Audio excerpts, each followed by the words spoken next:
반갑습니다. 타임 레버리지. 시간을 들여 막대한 스틱으로 치환한다. 10월이 이제 좀 접어들다 보니까 아침 저녁으로는 굉장히 이제 좀 쌀쌀한 바람이 많이 부는 것 같아요. 이럴 때 또 간절기니까 우리 감기 조심하시면서 투자 이어가시길 바라겠고요. 또 새로운 한 주가 밝았습니다. 또 아주 또 힘차게 아직 연휴 끝나지 않았으니까 요양도 잘 하시고 건강 살피시면서 영상 보시면서 투심 이어가셨으면 좋겠습니다. 방송을 촬영하는 시점으로 비트코인 가격 보게 되면 3,600만 원 중반대 조금씩 크게 오르진 않지만 전반적으로 올라주는 모습을 보여주고 있는 그런 암호화폐 시장이고요. XRP 가격도 잠깐 보게 되면 700원 조금 왔다 갔다 하면서 뭐 확실하게 오르진 못하고 있지만 우리가 모아가기에 여전히 좋은 스탠스를 보이고 있다는 부분에 있어서 조금 긍정적인 스탠스로 가져가 주셨으면 좋겠습니다. 라이트코인도 오랜만에 잠깐 보게 되면 지금 많이 깔아앉아 있어요. 그렇죠? 반감기가 지났는데도 많이 깔아앉아 있고, 하지만 우리가 여기서 중요할 것은 월가라든지 시카고 거래소 12호이라든지 매트릭스 포스트 등등의 라이트코인을 모두 인덱스 지표로 활용하면서 기관들, 자산 운용사들이 투자할 수 있게끔 지표를 보여주고 있다는 부분에 집중해 주시면 되고요. 그럼 지금부터는 바로 기사 보면서 말씀을 좀 드릴게요. 비트코인 10월은 역사적으로 9월은 약세장이었다면 10월은 강세장이었습니다. 그렇기 때문에 이번에도 상승할까라는 그런 기대감이 좀 들어와 있는데 저는 개인적으로 9월은 좀 내려앉았다면 10월 우리한테는 좀 좋은 한 달로 되지 않을까. 비트코인 현물 ETF에 대한 그런 가능성, GBTC 현물 ETF에 대한 가능성이 좀 농후하게 열리면서 조금 올라갈 수 있는 그런 모습이 보여지지 않을까. 그런 좀 기대감이 드는 한 달이 될 것 같고요. 미국 하원에서 뭐 디폴트라든지 셧다운을 앞두고 있다라고 하면서 공무원들 월급도 못 주고 이제 문 닫아야 된다 뭐 이런 공포 분위기를 조성했었는데 다 쇼라고 말씀을 드렸죠. 45일 임시 예산안이 다행스럽게 그런 합의안 그런 예산안이 통과가 되면서 조금 한풀 걱정했던 그 우려감이 꺾이는 모습을 보여주고 있습니다. 그렇기 때문에 이런 기사도 나왔겠죠. 이런 임시 예산안이 통과되면서 10월 장 굉장히 좀 기대가 된다. 투심이 안정된다라는 그런 말이 나오면서 그렇기 때문에 10월 어느 정도 좀 기대감을 가지고 상승 모멘텀을 지켜볼 수 있지 않을까라는 생각이 좀 드는 대목에 있고요. 하지만 그럼에도 아직까지는 금리가 너무나 높죠. 5.5% 굉장히 높은 정점에 있기 때문에 한동안은 좀 이렇게 높은 상태를 유지하지 않을까.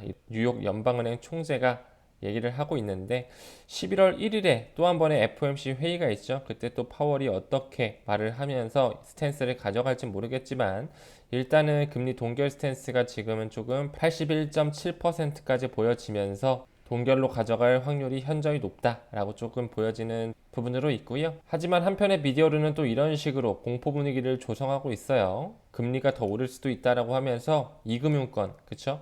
부동산 PF, 바로 이 프로젝트 파이낸싱을 통해서 부동산, 그 건설업체들이 돈을 끌고 와가지고 건물을 짓고 아파트를 짓고 하는 부분에 수요가 워낙 없다 보니까 이제 돈이 돌지 못하는 거죠. 그런 식으로 지금 부실화가 될 수 있다. 또 한 번의 우려가 나오고 있는데 이런 부분에 있어서 확실히 부동산 쪽은 리스크가 좀 있다. 아직까지는 남아있다라고 볼 수 있지만 금리 일단 오른 거는 저는 개인적으로 좀 이제 끝나지 않았을까라고 보고 있습니다. 그렇기 때문에 이제는 금리 동결 구간을 어느 정도 가져가느냐 이 부분이 좀 중요할 것 같고 내년에는 또 금리 하락 나오면서 연준의 양적 완화가 시작되겠죠. 하지만 그럼에도 불구하고 물가가 잡히지 않고 스태그 인플레이션으로 넘어가면서 점점 우리가 살기 어려워지는 현실로 갈 것이며 각 국가들은 새로운 세수 창출을 위해서 암호화폐 수용 반드시 올 거라고 보고 있습니다. 이런 부분 좀 길게 그리고 큰 그림으로 봐주시면 좋을 것 같고요. 시간이 지나면 지날수록 페트로달러 계속적으로 붕괴가 되고 있죠. 지금 뭐 중국과 뭐 사우디, 뭐 러시아, 인도 그런 지하 자원이라든지 에너지를 통해서 세계 정세를 이끌어 나가고 있고 그러면서 브릭스라든지 오펙 플러스가 가세되면서 굉장히 또 탈달러화에 대한 속도가 가속화되고 있죠. 페트로달러가 붕괴가 되고 뭐 디지털 위안화라든지 루브라, 뭐 루피 등등을 통해서 거래가 이루어지고 있습니다. 그렇기 때문에 이렇게 탈달러를 꿈꾸는 브릭스다라고 하면서 일단은 뭐 공동통화보다는 영내통화 활동을 확대할 것이다라고 하면서 역시 달러의 헤게머니를 깨기 위해 노력을 하고 있다, 주력을 하고 있다. 이러면서 어떻게 될까요? 달러의 가치는 점점 하락을 하겠죠. 지금 US 달러의 그래프를 보게 되면 굉장히 많이 꾸준히 하락을 하고 있어요. 그렇죠? 달러의 역사가 점점 붕괴가 되고 있고 비트코인 같은 그런 암호자산, 이제 해지 수단으로 어느 정도 자리가 잡혔습니다. 시간이 지나면 지남에 따라 길게 봤을 땐 우상향하고 있는 그래프를 볼 수 있습니다. 여기서 혹시라도 한 투자자 선생님께서 이렇게 말씀하시는 분들 계십니다. 아니 비트코인만 왜 오르냐? 왜 비트코인만 오른다고 하고 비트코인을 사라고 하냐? 라고 하시는데 비트코인에 어느 정도 전반적인 도미넌스가 지금 비트코인에 몰려있기 때문에 비트코인에 돈이 들어와야지만 알트코인들, 우리가 투자하고 있는 XRP라든지 이더리움이라든지 그런 것을 돈이 분산이 됩니다. 그렇기 때문에 큰 그림으로 봤을 땐 일단 비트코인의 그런 강세장이 와야지만 우리가 생각하는 XRP에 대한 강세장이 온다 라고 좀 말씀을 드릴 수 있고, 여기서도 나오죠. 비트코인과의 XRP와의 상관관계가 있기 때문에 비트코인이 오름에 따라 XRP가 올라갈 수 있다라는 그런 기사가 나오는 것처럼 비트코인에 우선 돈이 들어와야지만 암호화폐 시장 전반적으로 돈이 흐를 수 있다. 왜 그러냐? 바로 방금 말씀드렸던 BTC 도미넌스, 비트코인 도미넌스가 거의 50%에 육박하기 때문에 비트코인에 일단 돈이 들어와야 된다는 거예요. 암호화폐 전체 시가총액이 있을 거잖아요, 그렇죠? 뭐 비트코인뿐만 아니라 알트코인, 뭐 이더리움, XRP, 뭐 시바이누, 체인링크, 솔라나 등등 있는데 그 암호화폐 전체에서 비트코인이 차지하는 돈이 50%라는 거예요. 그렇기 때문에 비트코인이 굉장히 큰 포션을 차지하고 있다. 그뿐만 아니라 비트코인에 돈이 들어와야지만 우리가 투자하고 있는 XRP에도 자금의 흐름이 이어지면서 큰 상승이 올 수 있기 때문에 일단 우리는 비트코인 현물 ETF가 승인되는 시점을 기다릴 필요가 있다라고 정리드릴 수 있겠죠.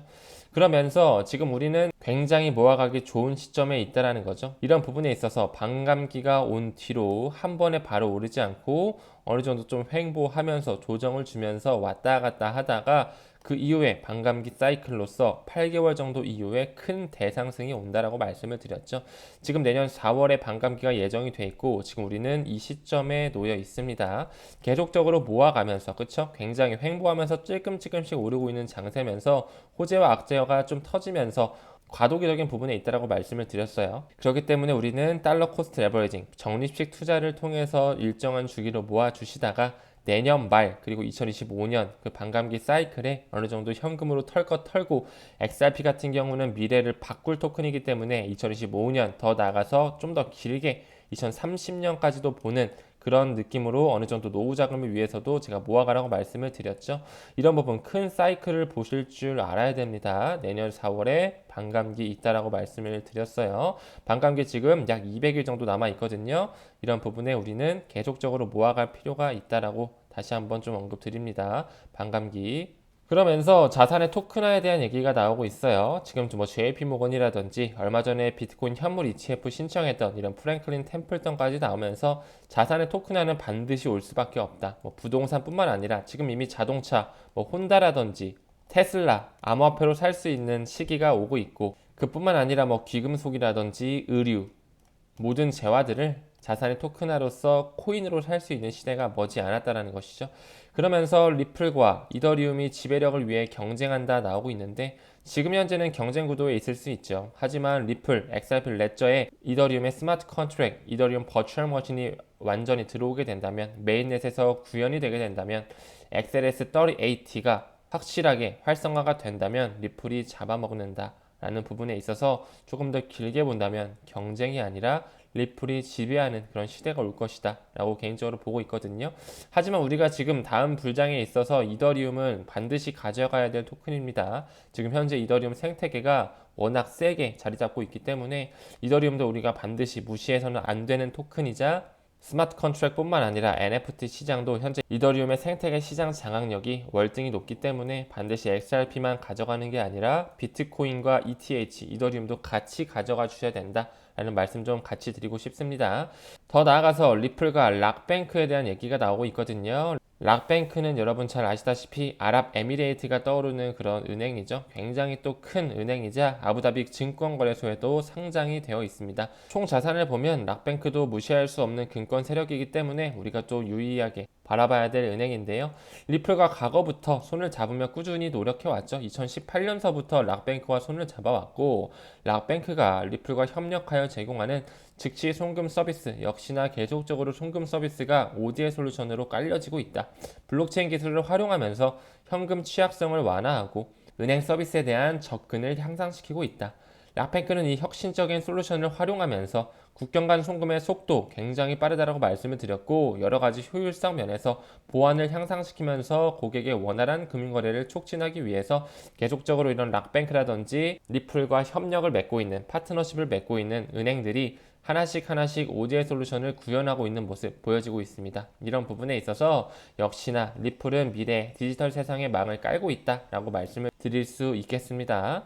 마지막으로 분석가는 계속적으로 XRP에 대한 추세선을 보면서 차트 분석을 하면서 엄청난 돌파가 나올 것이다 라고 보고 있는데, 사실 뭐 이런 돈에 연연하기보다는 시간은 우리의 편에 있고 반드시 내년에 반감기가 왔을 때 그 반감기 사이클까지는 우리가 잘 모아갈 필요가 있으면서, 내년 하반기에는 미국의 대선 시그널 나오면서 게리 겐슬러의 그런 위임 3년 반 정도가 차게 되고, 그러면서 굉장히 또 표권을 얻기 위해서 암호화폐에 대한 상승 시그널이 오겠죠. 우린 이런 부분, 반감기 사이클과 암호화폐 시장의 제도권 수용을 기다리면서 본인의 DCA에 집중하는 그런 현명한 투자자 선생님들 되시길 간절히 바라겠습니다. 또 새로운 한 주가 밝았습니다. 우리가 XRP를 모아가는 부분, 비트코인과 이더리움을 모아가는 부분에 조금씩 집중하시면서, 시간은 금방 또 흐르니까요. 그런 부분에 있어서 긍정적인 마음으로 투자 이어가시길 바라겠습니다. 오늘도 부족하고 미흡한 영상이지만 끝까지 시청해주시면 대단히 감사드린다는 말씀 드리면서 이만 줄이도록 하겠습니다. 감사합니다. 성투합시다.